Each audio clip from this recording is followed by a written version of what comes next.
오늘은 우리의 삶에 대해 깊이 생각해 볼 수 있는 특별한 이야기를 준비했습니다.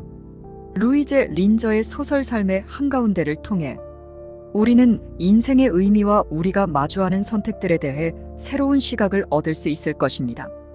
여러분, 잠시 눈을 감고 자신의 삶을 떠올려 보세요.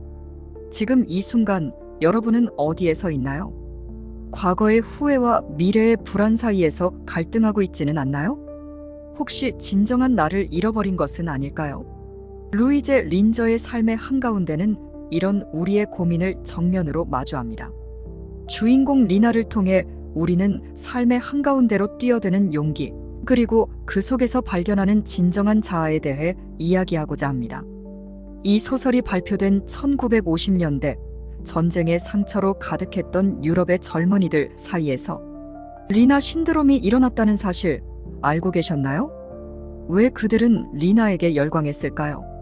그 이유를 함께 찾아보는 여정을 떠나봅시다. 먼저 리나라는 인물에 대해 자세히 알아볼까요? 리나는 우리가 흔히 생각하는 영웅적인 인물과는 거리가 멉니다. 그녀는 특별한 능력이나 대단한 목표를 가진 사람이 아닙니다. 오히려 그녀의 특별함은 평범함에 있습니다. 리나는 삶이 던지는 모든 상황을 있는 그대로 받아들이고 그 순간에 최선을 다합니다. 아버지의 사망으로 빚더미에 앉았을 때도, 나치 정권 하에서 위험한 일을 할 때도 리나는 주저하지 않고 그 상황에 뛰어듭니다. 여기서 우리는 의문을 가질 수 있습니다. 그렇게 사는 게 과연 옳은 걸까? 신중하게 계획을 세우고 미래를 준비해야 하는 것 아닐까? 이에 대한 리나의 대답은 명확합니다. 만약 어떤 사람이 인생의 의미에 대해 묻는다면 그는 그 의미를 결코 알게 되지 못할 거예요. 그것을 묻지 않는 자만이 해답을 알아요. 이 대답이 여러분에게는 어떻게 들리나요? 처음에는 무책임하게 들릴 수도 있습니다. 하지만 잠시 생각해 보세요. 우리가 삶의 의미를 찾느라 실제로 살아가는 것을 잊고 있는 건 아닐까요? 리나의 이런 태도는 전쟁 후 허무주의에 빠진 젊은이들에게 새로운 희망이 되었습니다. 그들은 리나를 통해 삶을 사는 방법을 배웠습니다. 과거나 미래에 얽매이지 않고 지금 이 순간을 온전히 살아가는 법을 말이죠. 하지만 여기서 우리는 또 다른 질문을 던질 수 있습니다. 그렇게 살면 주변 사람들과의 관계는 어떻게 되는 걸까? 책임감 있는 삶을 살 수 있을까? 이 질문에 대한 답을 찾기 위해 우리는 리나와 그녀의 언니 마르그리트의 관계를 살펴볼 필요가 있습니다. 두 자매는 오랫동안 떨어져 살다가 우연히 재회합니다. 그리고 마르그리트는 리나의 과거를 알게 됩니다. 여기서 흥미로운 점은 리나의 삶을 보는 마르그리트의 시선입니다. 마르그리트는 리나의 삶을 객관적으로 바라보며 그 속에서 보편적인 인간의 모습을 발견합니다. 이는 우리에게 중요한 교훈을 줍니다.